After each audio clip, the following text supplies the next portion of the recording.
हमारे देश में क्या हो रहा है? जागरण, चौकी, पूजा, हवन, इनके नाम पे दंगे और फसाद। इस देश की जनता अब इन भारतीय जनता पार्टी के लुच्चे लफंगे नेताओं को पूरी तरीके से नकारना चाहती है। क्या हुआ? आपके मुंह पे भी फेविकॉल अटक गया गले में? बोलिए ना, बोल रहे हैं। अरे मैं तो बोल ही रहा हूँ, आपके गले में क्या हुआ? बताइए ना, अगर हराश हो गई। नहीं है तो बता दीजिए। अरे है ही नहीं। जनता जूता ऐसा खोलेगी, मेरे ख्याल से ऐसी लाल कर देगी टाट कि भैया अगर सिकाई भी लगाओगे तब भी वो घूमड़ा नहीं बैठेगा। ये बात ध्यान रखिएगा।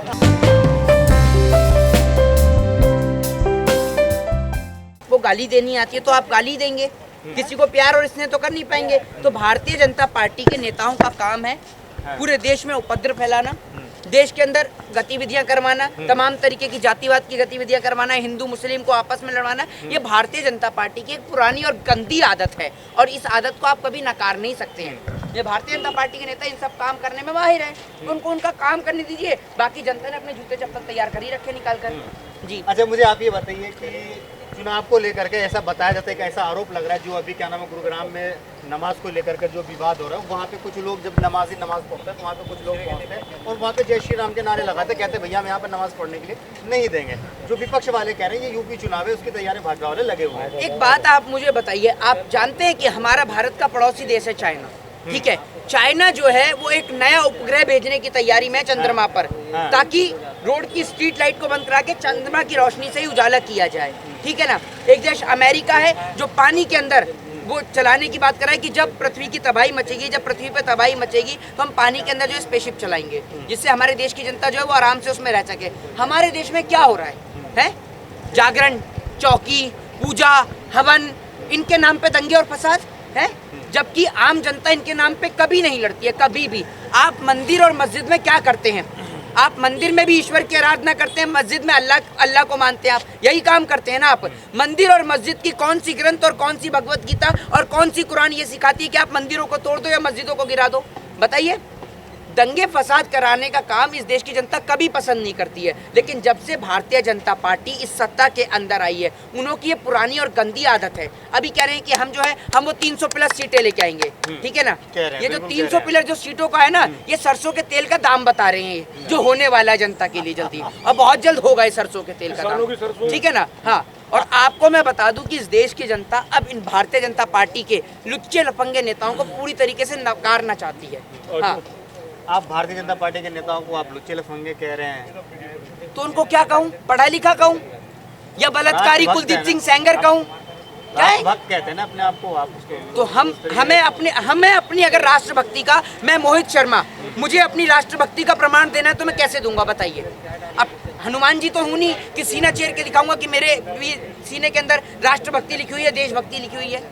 चलिए आप बता दीजिए, अगर ये राष्ट्रभक्त देशभक्त हैं तो आप भारतीय जनता पार्टी के 2 लीडर का नाम बताइए जिनके बच्चे सरहद की हिफाजत करने जाते हो।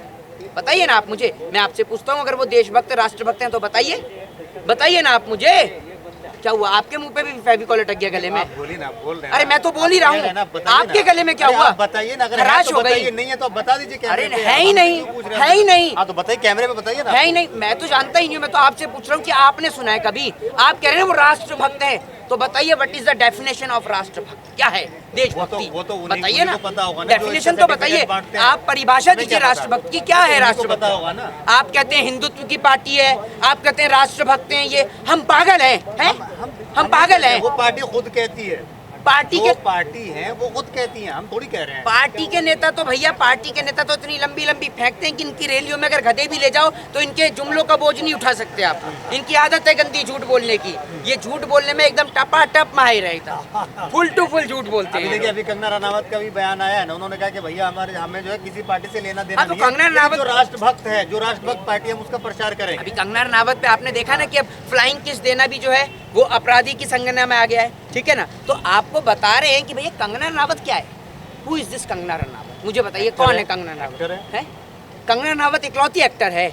मतलब आप लोग किसको पॉपुलैरिटी देते हैं? इस देश की नेशनल चैनल हो, ठीक है, या इस देश का कोई भी सोशल मीडिया प्लेटफॉर्म हो, आप लोग किसे पॉपुलैरिटी देते हैं? उसे जो हमारे देश के जवानों को अपमानित करे, जो हमारे देश के स्वतंत्रता सेनानियों को अपमानित करे या हमारे देश के किसानों को अपमानित करे? बताइए ना। ये आपको लग रहा है ना, लेकिन उन्हें तो लग रहा है ना कि भैया जो हम तो हित में अच्छा बात एक कर रहे मिनट हैं। आप एक बात है, मुझे लग रहा है आपको नहीं लगता। अगर आपका जमीर जिंदा है तो आप मुझे बताइएगा। हम एक देश के चौथे स्तंभ के पत्रकार से पूछते हैं, आज आपका जमीर क्या कहता है कि कंगना रनावत ने जो कहा कि 2014 से जो पहले हमें आजादी मिली थी वो आजादी हमें भीख में मिली थी, 47 वाली आजादी। उन्होंने कहा कि साबित करें, अगर आप साबित करेंगे तो हो सकता है कि वो जो साबित करें, पुरस्कार मिला वो अरे साबित करें। उन्होंने कहा कि साबित करें। जाकर जाइए एक बार भगत सिंह के घर में, जाइए राजगुरु सुखदेव के घर में जिन्होंने फांसी के फंदे को चूमा। अगर उनके परिवार के परिजन जिंदा होंगे ना आज भी, जो उनके परिवार के परिजन जो हैं वो उनका स्वागत जूते और चप्पल से ना करें तो मेरा नाम भी मोहित शर्मा नहीं, बता दे रहा हूँ आपको। अगर उनके पास इतना कॉन्फिडेंस है तभी तो वो कह रही है। उनके पास कॉन्फिडेंस नहीं है,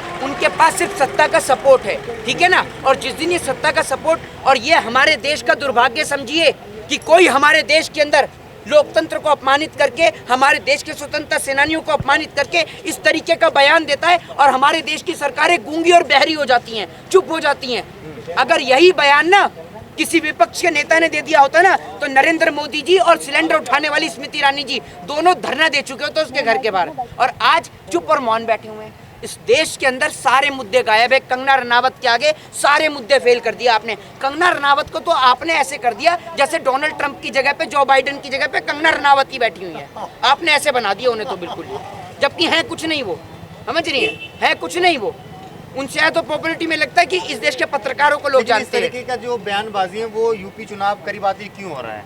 अरे भाई मैं उनकी छोड़िए, आपसे पूछता हूँ, आपके पास कॉमन सेंस है हाँ या ना बताइए? उन्होंने जो सवाल किया ना, जो उन्होंने, अरे मैं आप ही के सवाल का जवाब दे रहा हूँ। मैं आपसे जो चीज पूछता हूँ आप मुझे वो बताइए ना। वो मैं आपको मैं आपसे एक चीज पूछ रहा हूँ, मैं आपसे एक चीज पूछता हूँ सीधे तौर पे कि आपके पास में कॉमन सेंस है? हाँ ना, है ना? बिल्कुल है, सब है ना। तो आप अपने कॉमन सेंस से इस बात को अंदाजा नहीं लगा सकते कि भारतीय जनता पार्टी के नेता इस तरीके के उटपटांग बयान देते हैं तो क्यों देते हैं? मैं आपको बता देता हूँ। असल में उत्तर प्रदेश के अंदर मुख्यमंत्री की कुर्सी एक है, दावेदार दो हैं, ठीक है। पहले हैं उत्तर प्रदेश के मुख्यमंत्री योगी आदित्यनाथ उर्फ अजय सिंह बिष्ट, और दूसरे हैं डिप्टी सीएम केशव प्रसाद मौर्य। अब दोनों में से दोनों चाहते हैं कि मुख्यमंत्री बनना। डिप्टी सीएम चाहते हैं सीएम बनना, और भाजपा में सीएम कैसे बन सकते हैं बताइए? जो ज्यादा बेहतर गंदा बयान देगा, जो ज्यादा बेहतर देश में दंगे कराएगा, वही सीएम की कुर्सी का दावेदार होगा। जो विकास करेगा वो नहीं, जो शिक्षा पे बात करेगा वो नहीं, जो डेवलपमेंट पे बात करेगा, एजुकेशन पे बात करेगा, हेल्थ पे बात करेगा, शिक्षकों की भर्ती पे बात करेगा, एसएससी जीडी की भर्ती पे बात करेगा, वो नहीं है, वो नहीं है। वो बनेगा मुख्यमंत्री जो देश में बढ़िया दंगे करवाएगा। और अगर मुख्यमंत्री बनवाना है अजय सिंह बिष्ट को तो आप उत्तर प्रदेश में दंगे करवा दो, तभी अजय सिंह बिष्ट मुख्यमंत्री बन सकता है। वरना आप अगर शिक्षा, स्वास्थ्य और बेरोजगारी पे बात कर दो तो वोट जनता जूता ऐसा खोलेगी, मेरे ख्याल से ऐसी लाल कर देगी टाट कि भैया अगर सिकाई भी लगाओगे तब भी वो घूमड़ा नहीं बैठेगा।